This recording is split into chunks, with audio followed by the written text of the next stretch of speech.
మీకు ఎట్లయితే కొత్తనో ఇన్స్టిట్యూషన్స్ కూడా పేపర్ ఏ విధంగా ప్యాటర్న్ వస్తుంది అనేది అదే కొత్త. ఫస్ట్లో మనము సివిక్ సెంటర్లో చాలా ఓరియంటేషన్ సెషన్స్ ఎగ్జామ్స్ పెట్టినప్పుడు కూడా అప్పుడు సివిక్ సెంటర్కి మీలాంటి ఆస్పిరెంట్స్ చెప్పాలంటే ఆల్మోస్ట్ మెరిట్ స్టూడెంట్సే మన దగ్గర థౌజండ్స్లో రాస్తారు.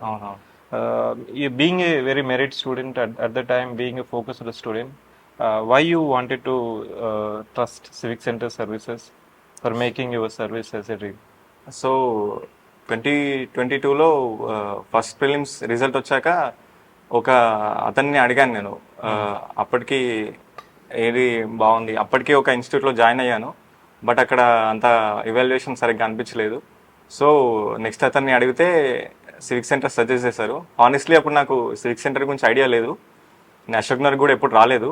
సో అయినా కూడా కొంచెం డేర్ చేసి జాయిన్ అయ్యాను. కానీ ఒకసారి కూడా నేను రిగ్రెట్ అవ్వలేదు, చాలా హెల్ప్ చేసింది. ఫండమెంటలీ నాకు ఇక్కడ నచ్చింది ఏంటంటే ప్యాషన్, స్టార్టప్ విగర్ కానీ ఇదంతా చాలా నచ్చింది. అండ్ క్వశ్చన్ ఫ్రేమింగ్ కూడా అవుట్డేటెడ్ టెక్నిక్స్ కాకుండా కొంచెం మోడర్న్ ఎరా యూపీఎస్సి ప్యాటర్న్లో డిజైన్ చేశారు. అండ్ మోడల్ ఆన్సర్స్ కూడా ఆల్మోస్ట్ అదే ప్యాటర్న్లో ఉండే. ఇవి చాలా హెల్ప్ అయింది. ఇన్ఫ్యాక్ట్ ఇవాల్యుయేషన్ కూడా కొంచెం బెటర్గా అనిపించింది ఇక్కడ.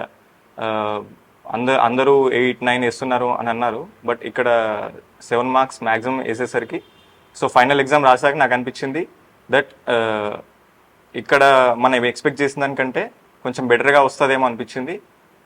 బట్ అన్నిట్లోనూ బెటర్గానే వచ్చాయి ఫైనల్. ఇప్పుడు మనకి మెయిన్స్కి వచ్చిన